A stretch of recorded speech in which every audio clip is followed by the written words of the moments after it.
Good afternoon, ladies and gentlemen.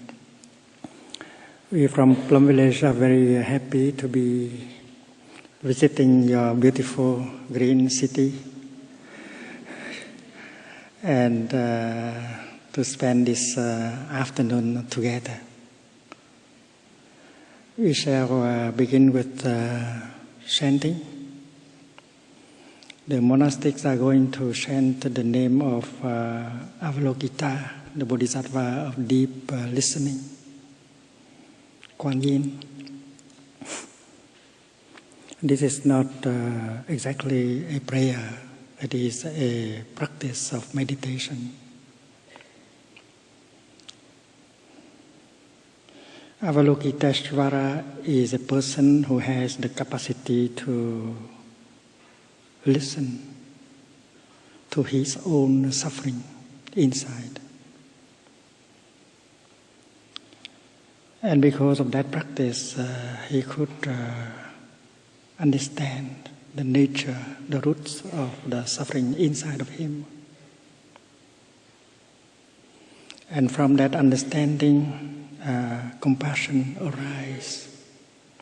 arises. And he got the healing and transformation. After that, he was able to look at the people around him and recognize the suffering in everyone. And he was able to understand very quickly the suffering inside of each person. And he practiced listening to the suffering of these people and help them suffer less and transform. So the monastics are going to chant the name of Avalokitesvara, and while chanting, they try to touch the suffering inside of them, because inside of every one of us there is suffering, and that suffering inside of us reflects the suffering of the world also. Many of us do not want to go home to ourselves and get in touch with the suffering inside. We are afraid of being overwhelmed by the pain, the sorrow, the despair, the anger inside. Instead, we try to run away from the suffering by the way of consuming. We consume television, magazines, music, food, with the hope that we can cover up the suffering inside. And that does not help very much, because that suffering is there and continue to grow. And it always tries to manifest, especially during the night.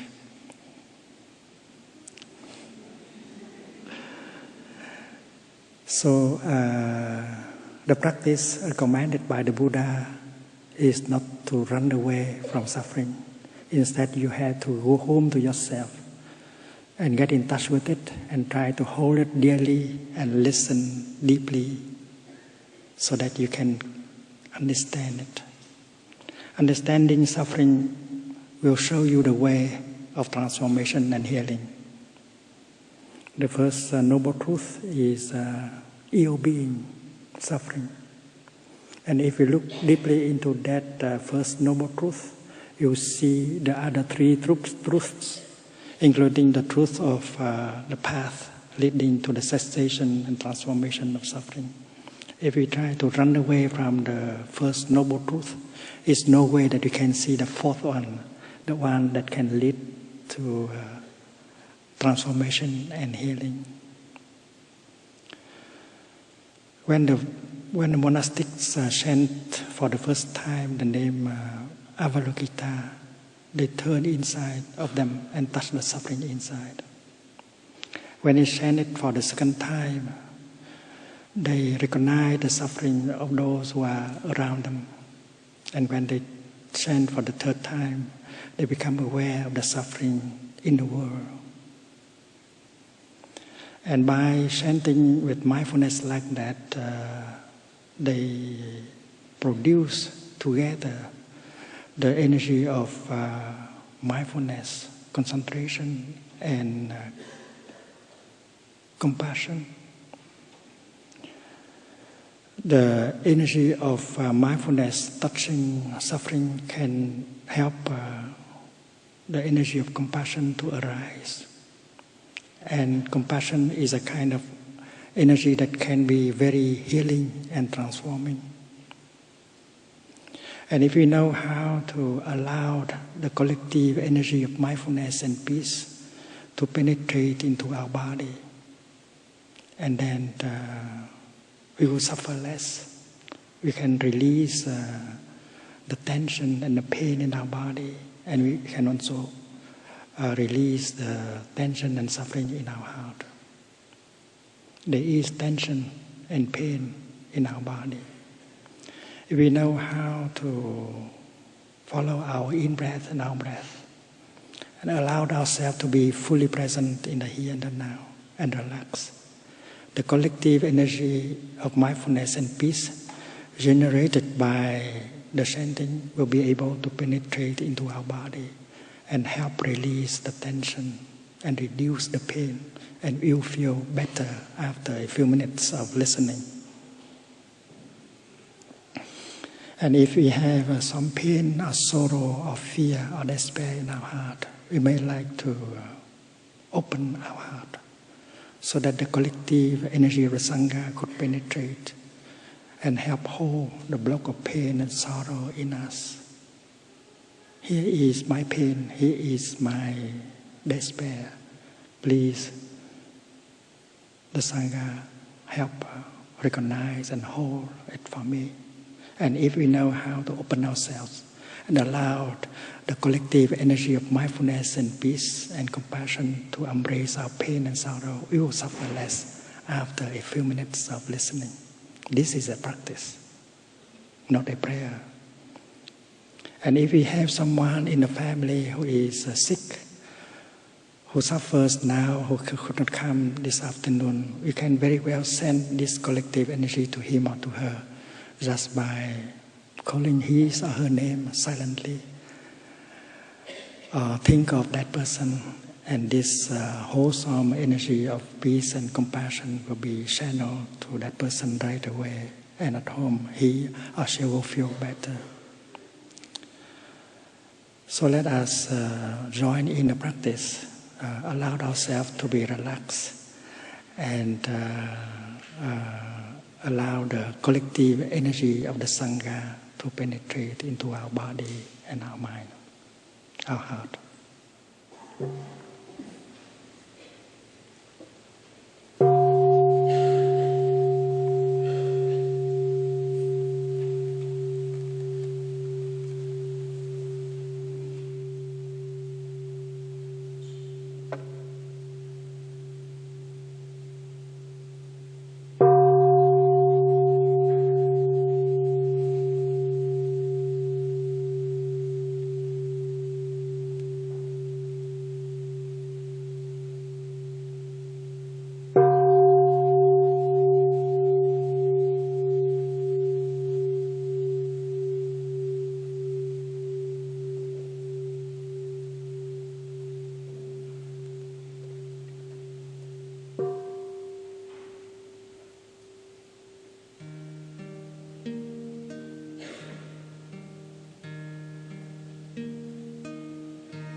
Namo